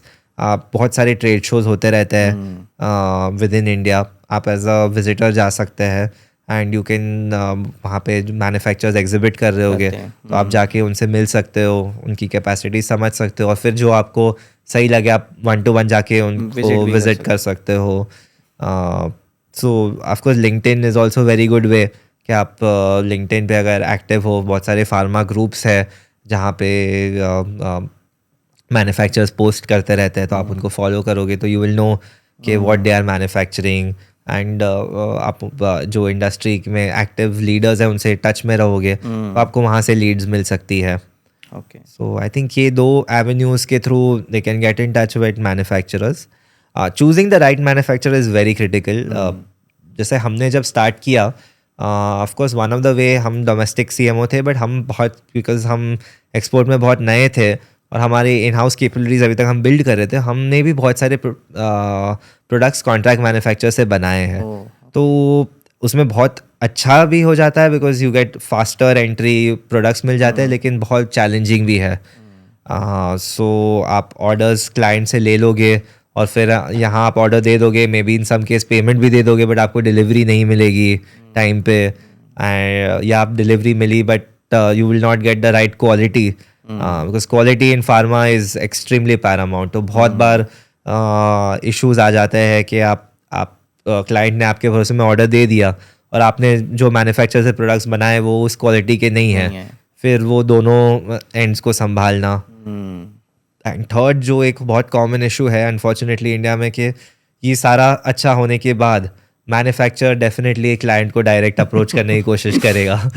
तो आप वो सब कैसे, आपका लॉन्ग टर्म में बिजनेस कैसे प्रोटेक्ट करो? आप 2-3 बार बिजनेस कर लोगे, बट बाद में एवरीवन या क्लाइंट अटेम्प्ट करेगा या मैन्युफैक्चरर अटेम्प्ट करेगा, तो आप अपना बिजनेस को प्रोटेक्टेड कैसे रखोगे और आप ऐसे लोग के साथ कैसे काम करो जो जिस पे आप रिलाई कर सको. तो ये सारी थोड़ी ट्रिक्स है ट्रेड की जो अच्छे से समझनी होगी.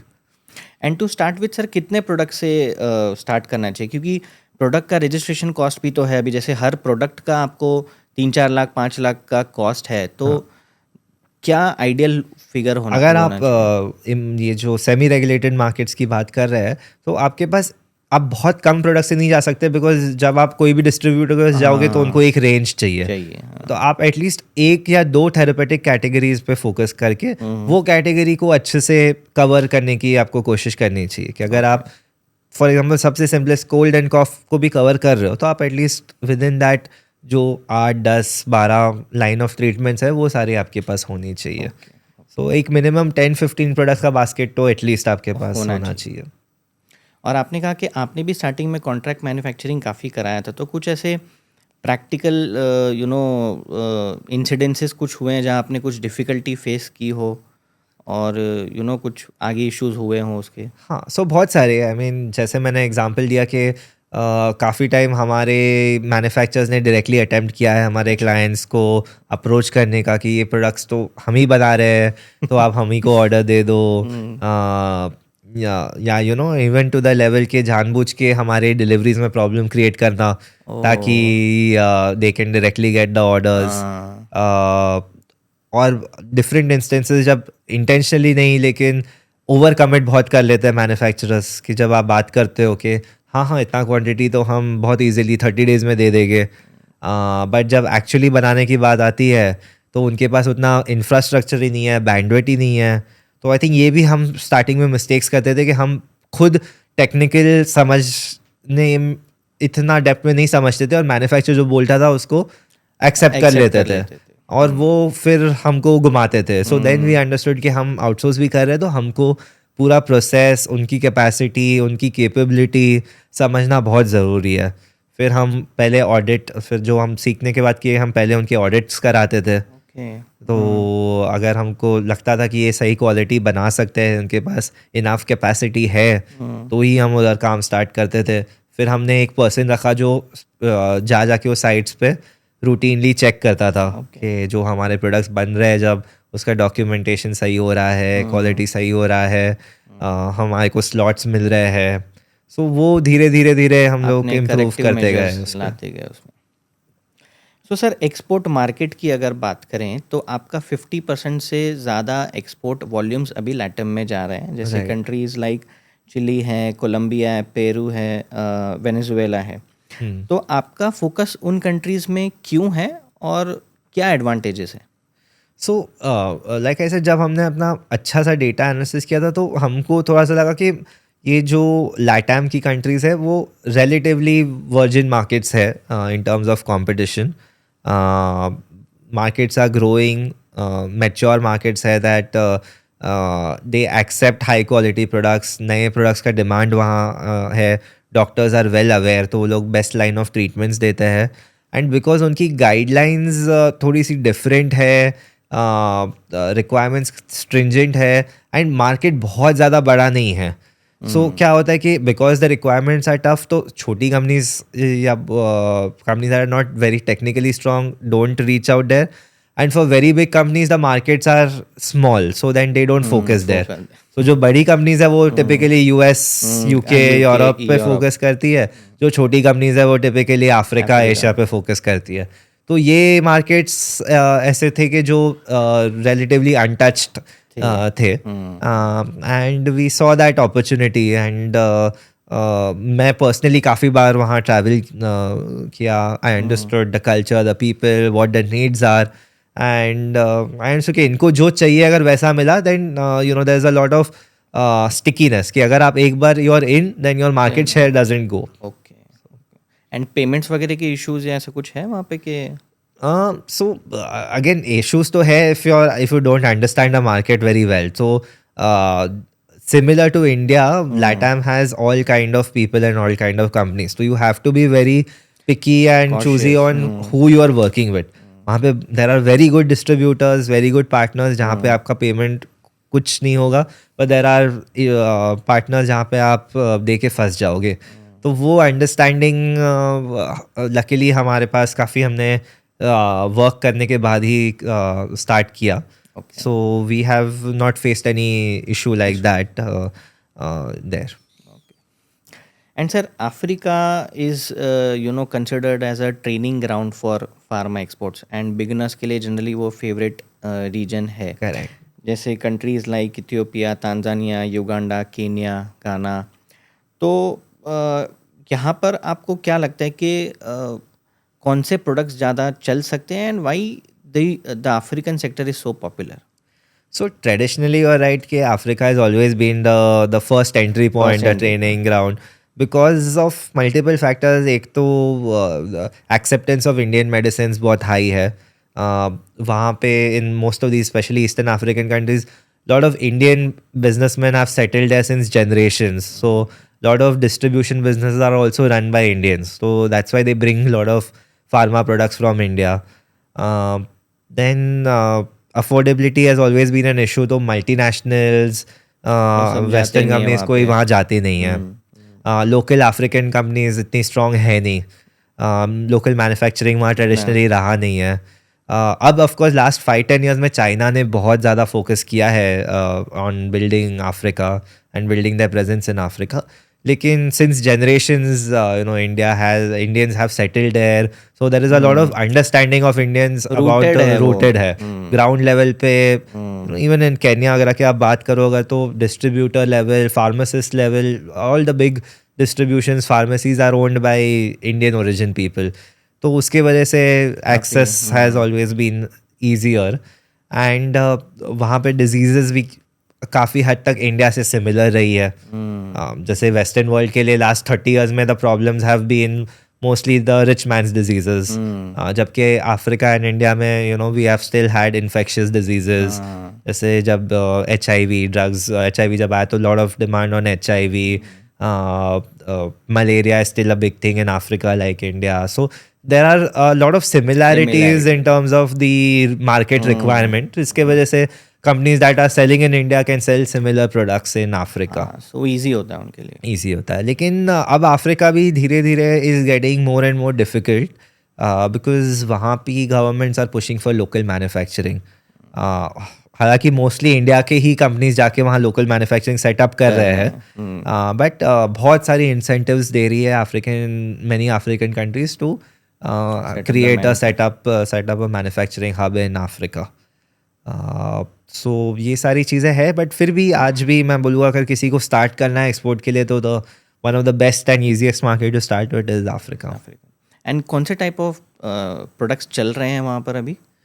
वहाँ बेसिकली अभी भी जो एंटीबायोटिक्स है, पेन रिलेटेड प्रोडक्ट्स है, इन्फेक्शंस के है, मलेरिया एंटी मलेरियल प्रोडक्ट्स है, HIV is still a very big problem there.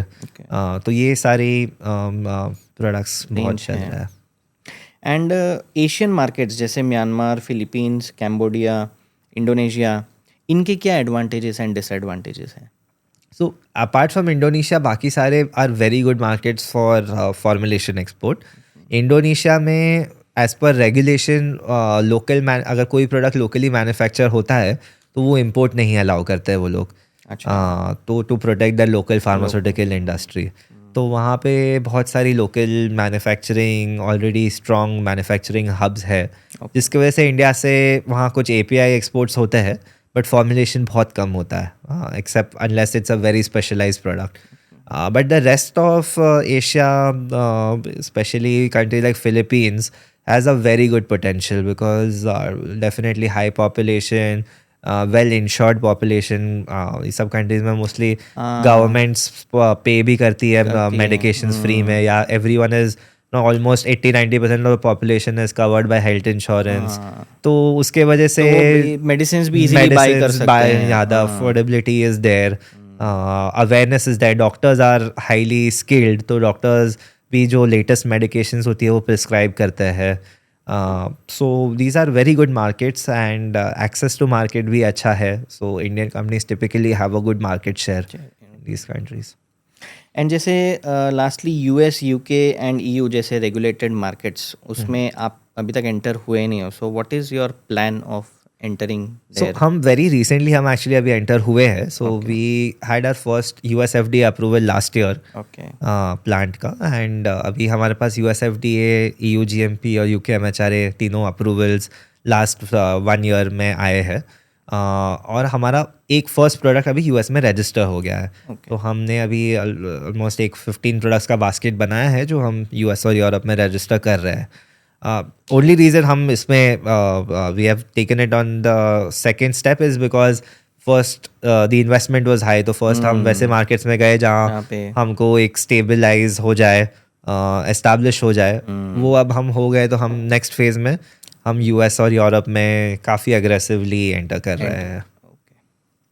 तो सर मैं एक एक्सपोर्टर को जानता हूँ, वो इज़ अ मर्चेंट एक्सपोर्टर, और वो कैम्बोडिया में ही सिर्फ 20 करोड़ का ईयरली टर्नओवर कर रहे हैं। राइट। तो माय क्वेश्चन इज़ के जो बिगिनर्स होते हैं या जो एंटर करना चाहते हैं, उनका लॉन्ग टर्म विजन क्या होना चाहिए? कि बहुत सारी कंपनीज में फैला देना चाहिए, या फिर 2-3 कंट्रीज़ को ही टारगेट पकड़ के उस पे ही ज़्यादा प्रोडक्ट्स बेचने में कॉन्सेंट्रेट होना चाहिए? करेक्ट। आई थिंक जब तक आप स्मॉल हो, आपके पास बैंडविड्थ लिमिटेड है, definitely it's much much better to focus on limited markets. Okay. Because आप जितना डेप्थ में जाओगे वो मार्केट के, आप एक कंट्री में एक पार्टनर के साथ मल्टीपल प्रोडक्ट्स करोगे, आप सेल्स बढ़ा सकते हो।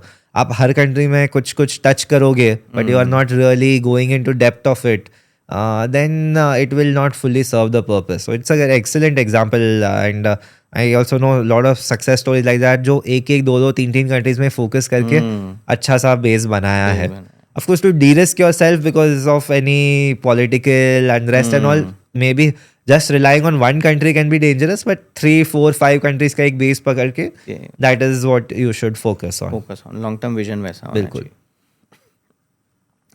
सो sir LinkedIn, exhibitions, agents, so आज की तारीख में फार्मा के लिए अगर बायर्स ढूंढने हो तो कैसे मिलते हैं?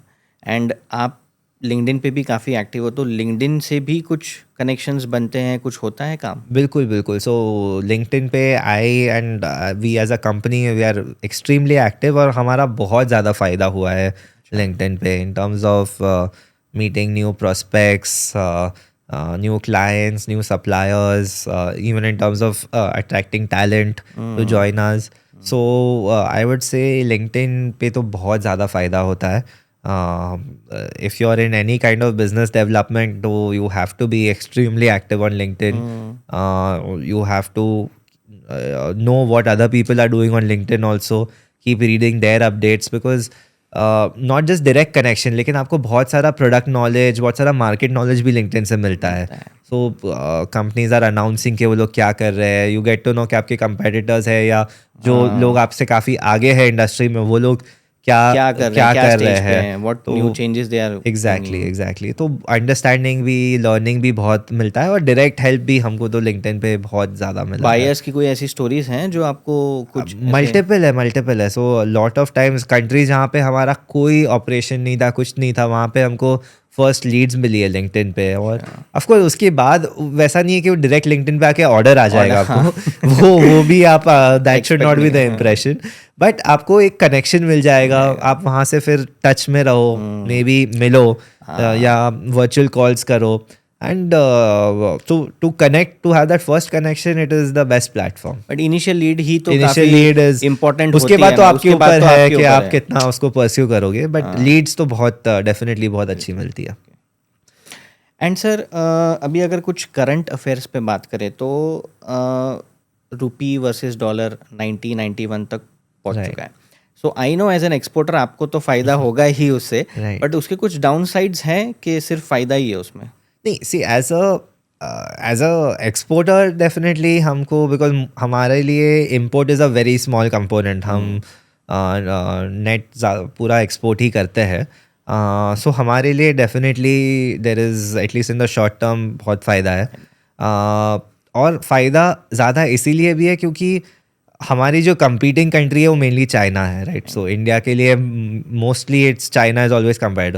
सो चाइना की करेंसी अदर वे गई है. So recently Chinese currency has actually appreciated against the dollar, whereas Indian rupee has depreciated. So against China our advantage is even more. So that is definitely a help for us.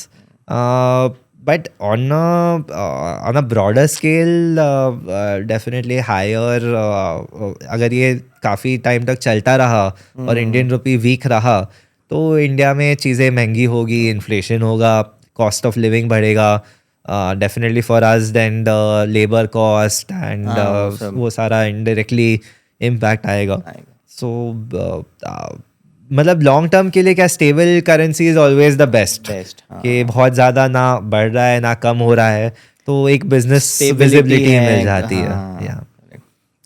And one more question on current affairs कि 2 दिन पहले ही Modi sir ने Oman के साथ trade deal sign किया है, और ऐसे ही ट्रेड डील्स ऑफ लेटली काफ़ी इंडियन गवर्नमेंट एग्रेसिव हुई है, जैसे ऑस्ट्रेलिया है, यूके है, यूएई है। तो एज अ फार्मा एक्सपोर्टर ये ट्रेड डील्स का कुछ फ़र्क पड़ा है आपको? बहुत ज़्यादा ट्रेड डील्स का फार्मा सेक्टर पे इम्पैक्ट नहीं है। इसका मेन रीज़न ये है कि ऑलरेडी जो भी सॉर्ट ऑफ टैरिफ्स है या जो भी रिस्ट्रिक्शंस है वो pharma was always exempt. Exam. So even अगर आप यूएस के भी जो टैरिफ्स की बात करो तो फार्मा में कोई इम्पैक्ट नहीं आया है। So trade deals definitely help in building more openness in the market and better acceptability for Indian products in general. But by and large in most countries pharma पे कोई वैसा restriction या tariffs नहीं है, apart from few countries जहाँ पे local manufacturing के लिए like we said इंडोनेशिया से कुछ countries ने local manufacturing के लिए restrictions डाले हैं। उसको छोड़ के pharma is an open trade zone, तो इतना बहुत ज़्यादा ट्रेड पॉलिसी से हमको फ़र्क नहीं पड़ा है। तो सर आपकी एक्सपोर्ट जर्नी में कोई ऐसे फेलियर या कोई ऐसे सेटबैक्स जो आपको आज भी उस मतलब आपको एक लर्निंग प्रोवाइड किया हो एट दैट टाइम, तो ऐसा कुछ इंस्टेंस या कोई ऐसी स्टोरी शेयर कर सकते हैं? श्योर नहीं, एक्चुअली काफ़ी हुआ है। सो अब हम now that we reflect back, आज हम एक डिसेंट और अच्छे लेवल पे एक्सपोर्ट पे पहुँचे, कंसिस्टेंट एक्सपोर्ट्स पे पहुँचे। बट यहाँ तक पहुँचने के लिए जो हमने जर्नी ली है उसमें हमने बहुत सारी मिस्टेक्स की है। I have personally made wrong decisions जिससे अभी सीख के इम्प्रूव किया है। One of the things I highlighted before, जो एक बहुत बड़ा सेटबैक मिला था मुझे, हम एक कॉन्ट्रैक्ट मैन्युफैक्चर पे बहुत रिलाई करते थे जहाँ से हम काफ़ी प्रोडक्ट्स बनाते थे। एंड उनका बिजनेस जैसे बढ़ता गया, उनकी ग्रीड बढ़ती गई, उनको ये माइंडसेट आता गया कि नहीं हम इनके थ्रू नहीं काम करना चाहते हैं। तो उन्होंने हमारे क्लाइंट्स को वो बिज़नेस लेने के लिए बहुत कोशिश की। वो डायरेक्टली नहीं ले पाए तो फिर हमारे को वो क्या है कि प्रोडक्ट्स देना बंद कर दिए। एंड सप्लाई कॉन्ट्रैक्ट्स में मेरे जो कस्टमर्स के साथ सप्लाई कॉन्ट्रैक्ट्स से मेरा जो रेपुटेशन था वो ख़राब होते गया। And then they really took some of that valuable business जो था, काफ़ी अच्छा चंक ऑफ बिजनेस वो डायरेक्ट लेके गए।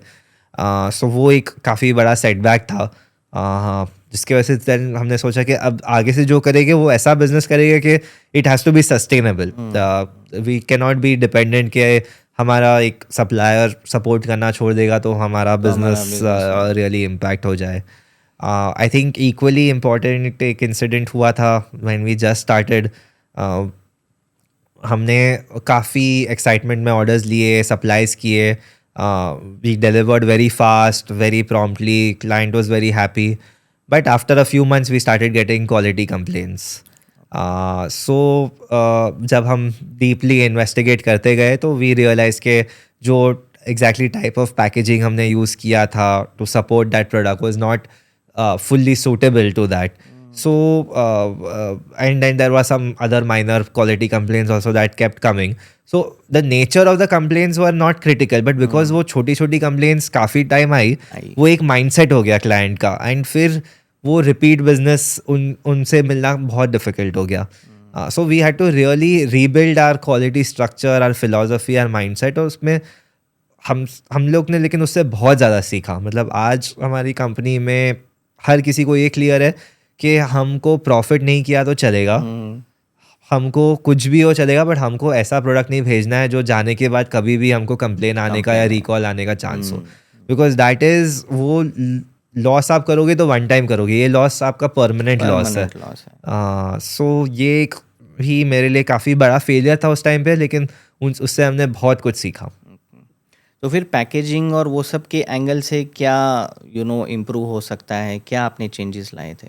सो पैकेजिंग में क्या होता है, actually we sometimes don't pay as much attention on packaging, but packaging plays a very critical role. So एक जो ऑफकोर्स उसका लुक एंड फील के लिए होता है वो तो है ही important, because that is what the end consumer is seeing. But जो right kind of packaging in terms of the strength, in terms of selecting, जैसे पैकेजिंग में क्या बहुत सारे ऑप्शन होते हैं। फॉइल का आप फॉइल मिक्सड विद PVC ले सकते हो, आप जस्ट फॉइल ले सकते हो, उसका जो थिकनेस होता है, उसके जो ग्रेड्स होते हैं। So there are lot of different technical aspects into that, and वो हर प्रोडक्ट का एक अलग रिक्वायरमेंट है। तो वो हमने स्टडी करके फिर जो प्रोडक्ट के लिए बेस्ट क्वालिटी ऑफ पैकेजिंग हो सकता है वैसे पे गए एंड वी रियलाइज कि even if we are 5% more expensive, but if we have the right packaging, the right product, then it's always complaints better. नहीं आएंगे तो obviously you are going to get repeat Exactly. Orders. So sir जो एक beginner अब start करना चाहता है तो इनिशियल 6 मंथ्स उसके किस चीज़ में इन्वेस्ट होने चाहिए? I think definitely strategy पे. So it's very important कि आप एक अपना क्लियर स्ट्रैटेजी बनाओ बिकॉज ये इंडस्ट्री बहुत बड़ी है, बहुत ज़्यादा अपॉर्चुनिटीज़ है, लेकिन वेरी इजी टू फेल. सो अगर आप सब करने जाओगे या एकदम सिर्फ अपॉर्चुनिटी बेस्ड करने जाओगे कि आज यहाँ से रिक्वायरमेंट आया ये कर दो, तो वो सस्टेन नहीं होगा. तो आपको एक अपना अच्छा रिसर्च, अच्छा स्टडी करके एक स्ट्रैटेजी बनाना पड़ेगा कि मैं ये अचीव करना चाहता हूँ, these are the markets I want to focus on, ये प्रोडक्ट्स पे मैं फोकस करना चाहता हूँ, क्यों करना चाहता हूँ, इसको आगे मैं क्या बिजनेस मॉडल करूँगा, कैसे बायर्स के साथ काम करूँगा, कहाँ से प्रोडक्ट्स लूँगा, कैसे पोजीशन करूँगा अपने ब्रांड को. तो बहुत बार मैंने देखा है कि जो स्मॉल स्केल पे स्टार्ट करते हैं हम लोग अपॉर्चुनिटी ढूंढते हैं कि चलो आज ये मिल रहा है कर लो, हाँ. जो मिल रहा है वो करो. कर लो. वो भी ठीक है, आई एम नॉट सेइंग वो रॉन्ग है, लेकिन you have to invest lot of time. Opportunity business एक पार्ट है, लेकिन आप लॉन्ग टर्म के लिए क्या बिजनेस करना चाह रहे हो उस पर आप अच्छी स्ट्रैटेजी बना के रिसर्च करके एंटर करोगे तो आप लॉन्ग टर्म के लिए सक्सेसफुल होगे. और ये बिजनेस ऐसा है ना कि ऐसा नहीं कि आज मैंने ये प्रोडक्ट कर लिया, कल मैं वो कर लूँ, तीसरे दिन वो कर लूँ. So it's a very cost के हिसाब से भी काफ़ी ये है. तो करेक्ट वो करके करे तो इट्स बेटर. बिल्कुल बिल्कुल. और ये इंडस्ट्री ऐसा ना कि इट विल रिमेंबर. आप ऐसा नहीं कर सकते कि आप आपने एक बार अगर दे दिया मटेरियल और नेक्स्ट टाइम आप नहीं दे पाए या अच्छी क्वालिटी नहीं दे पाए या कुछ सप्लाई में डिसरप्शन आ गया, तो इंडस्ट्री विल रिमेंबर. और फिर एक बार आपका टेंट हो गया ना तो आप पूरी कुछ भी वो इंडस्ट्री में करना बहुत मुश्किल हो जाएगा. तो सर इंडियन फार्मा एक्सपोर्टर्स को अभी कौन सी कंट्रीज से कंपटीशन आ रहा है major? So major of course China से बहुत आ रहा है, specially on the API side. Like I said कि चाइना तो बहुत ज़्यादा अग्रेसिव है. इवन फॉर्मुलेशन में दे आर क्वाइट अग्रेसिव. जो थोड़े बायोलॉजिक्स और बायोसिमिलर्स का सेगमेंट है वहाँ South Korea is doing well. उनके पास काफ़ी there are lot of good companies that are coming up with good biotech capabilities in South Korea. Bangladesh is emerging as a export hub. अच्छा. So Bangladesh में काफ़ी Indian company से ही लोग गए हैं and they are leading Bangladesh companies now. Of course अभी scale उनका इंडिया के आसपास भी नहीं है, but they are building that. और ऑफ कोर्स फिर मल्टीनेशनल्स तो है ही जो एग्जैक्टली कॉस्ट पे compete नहीं करती इंडिया के साथ, but they are competing on technology and brands. American companies है या यूरोपियन कंपनीज है. सो सर फॉर्मुलेशंस के अलावा जैसे स्टार्टिंग में हमने कहा था कि फार्मास्यूटिकल एक्सपोर्ट का टोटल बास्केट देखे तो ये Ayush and herbal products is somewhere around 2.5%, surgicals around 2.5% है. तो उनका क्या स्कोप दिखता है आपको आगे? सो आयुष हर्बल में भी बहुत स्कोप है. इनफैक्ट दिस होल वेलनेस का जो रेंज है ना, so Ayush herbal and anything that is used for wellness, nutraceuticals, ये सेगमेंट बहुत फास्ट ग्रोइंग है. और इसमें अभी भी बहुत अच्छे से कोई कंपनी कैप्चर नहीं कर पाई है, किसी ने बहुत ज़्यादा फोकस नहीं किया है. And this is purely dependent on marketing. अच्छे से अगर इसमें मार्केटिंग किया, ब्रांड बिल्ड किया, अवेयरनेस डाला, तो the scope is huge because India has really good products to offer in AYUSH and herbal.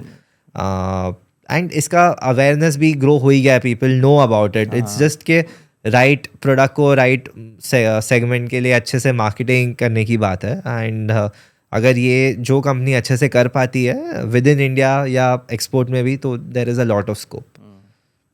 Surgicals में? Surgicals में I am not that optimistic because surgicals is again very cost driven and China is extremely aggressive and they have very high scale in surgicals. तो surgicals में अगर India को compete करना है cost में तो it was going to require very very huge kind of factories to come up and you know उतने scale में हमको manufacturing करना पड़ेगा to beat China. There are some specialized products in surgical जहाँ पे थोड़ा technology heavy है उसमें maybe India can do better. But I think surgicals में we are far behind and it will be difficult to really be competitive as compared to China. So sir last question, जैसा कि हमने काफ़ी beginners centric questions पूछे और एफलियो की जो हमारा चैनल है उसमें काफ़ी सारे ऑडियंस एज अ बिगिनर्स हैं जो हमारा ये पॉडकास्ट देख के स्टार्ट करने की कोशिश करेंगे फार्मास्यूटिकल का एक्सपोर्ट का बिजनेस. तो कोई आपको आके पूछता है sir Vishwa sir I want to start pharma export, what will be your single piece of advice, तो आप क्या उनको बताना चाहोगे सर? मैं एक अगर एडवाइस देना तो मैं यही बताऊंगा कि यार please focus on quality. Getting business आपको मिलेगा. You will work hard, I am sure you will work hard, you will get opportunities, you will find your market, you will get your strategy. But अगर आप quality पे focus नहीं करोगे industry में तो आप 1 2 3 4 बार ऑर्डर लेके आओगे, बाद में आपका बिजनेस बंद हो जाएगा या स्लो हो जाएगा. तो आप कंटिन्यूसली क्वालिटी पे, even if it comes that that you have to compromise on your margins. Temporarily you might make less money. But अगर आप quality focused हो then that is the only sure shot way. आज industry में जो भी company ने अच्छी quality के प्रोडक्ट्स कंसिस्टेंटली सप्लाई की है they will always do well because end of the day आप ये इंडस्ट्री में of course you are going for commercial reasons but you are serving a much larger purpose, right? आप patients की life को cater कर रहे हो.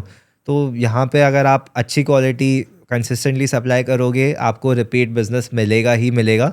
And जब आप एस्टैब्लिश होगे 4-5 बार अगर आपसे आपका कस्टमर बाई कर रहा है products, they will not mind paying because ये सब मेडिसिन में nobody is going to mind paying you a few percentage extra as long as उनको कॉन्फिडेंस है कि हमको अच्छा क्वालिटी मिलेगा. सो सर आप थक नहीं गए हो तो एक 3-4 रैपिड फायर क्वेश्चंस हैं. Of the many countries you export to, which one is your personal favorite to do business with and why? Personal favourite एक चूज़ करना तो मुश्किल है बट फिर भी आई वुड से my personal favourite is Ethiopia and Africa because वहाँ पे इतना ज़्यादा स्कोप है. The country has so many resources, has such a big population pool and a patient pool but the demand is very much unmet. वहाँ पे बहुत सारे products और ब्रांड्स हैं जो कभी लॉन्च ही नहीं हुए हैं. वहाँ पे बहुत सारी companies are not doing any business at all.